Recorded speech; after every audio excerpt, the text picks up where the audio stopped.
389 number Edakkattuvayal service സഹകരണ ബാങ്കിന്റെ പ്രവർത്തന പരിധിയിലുള്ള 2 അംഗൻവാടികളിൽ കുരുന്നില എന്ന പുസ്തക പാക്കറ്റ് നൽകി.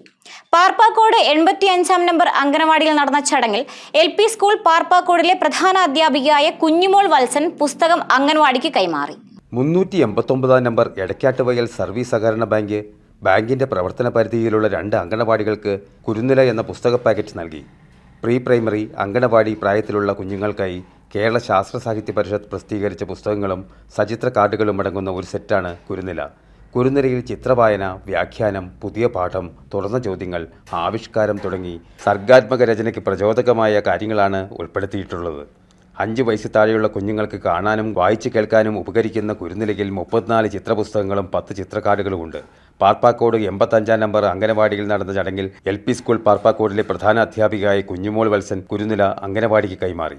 അംഗനവാടി വർക്കർ ഷിജി വിനീഷും ഹെൽപ്പർ വത്സ ശശിയും ചേർന്ന് കുരുന്നില ഏറ്റുവാങ്ങി. ചെത്തിക്കോട് 83 നമ്പർ അംഗനവാടിക്ക് ചേർന്ന ചടങ്ങിൽ വെച്ച് ശാസ്ത്ര സാഹിത്യ പരിഷത്ത് മുളന്തുരുത്തി മേഖല IT കോർഡിനേറ്റർ ജിതിൻ ഗോപി കുരുന്നില അംഗനവാടിക്ക് കൈമാറി.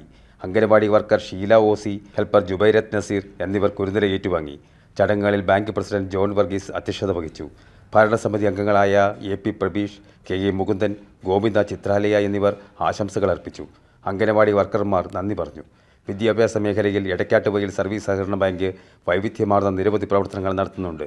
പൊതുവിദ്യാഭ്യാസത്തെ പ്രോത്സാഹിപ്പിക്കുന്നതിൻ്റെ ഭാഗമായി 1ാം ക്ലാസ് മുതൽ 10ാം ക്ലാസ് വരെ സർക്കാർ വിദ്യാലയങ്ങളിൽ പഠിക്കുന്ന വിദ്യാർത്ഥികൾക്ക് പഠന സഹായമായി ഒരു നിശ്ചിത തുക എല്ലാ വർഷവും നൽകി വരുന്നുണ്ട്. അംഗനവാടികൾക്ക് ആവശ്യമായ സഹായങ്ങളും ബാങ്ക് ചെയ്തു വരുന്നു. അതോടൊപ്പം തന്നെ നാട്ടുകാരെയും നാടിനെയും വിവിധ വിഭാഗം ആളുകളെയും ഒപ്പം ഉയർത്താനുള്ള ശ്രമവും കൂടിയാണ് നടത്തുന്നത്. വായ്പ കൊടുക്കൽ മാത്രമല്ല ഒരു ബാങ്കിന്റെ പ്രവർത്തനം. മറ്റിതര ബാങ്കുകളെല്ലാം ഇഷ്ടംപോലെ ബാങ്കുകളുണ്ട്. നാഷണലൈസ്ഡ് ബാങ്ക് ഉണ്ട്, ഷെഡ്യൂൾഡ് ബാങ്ക് ഉണ്ട്, പ്രൈവറ്റ് ബാങ്കുകളുണ്ട്.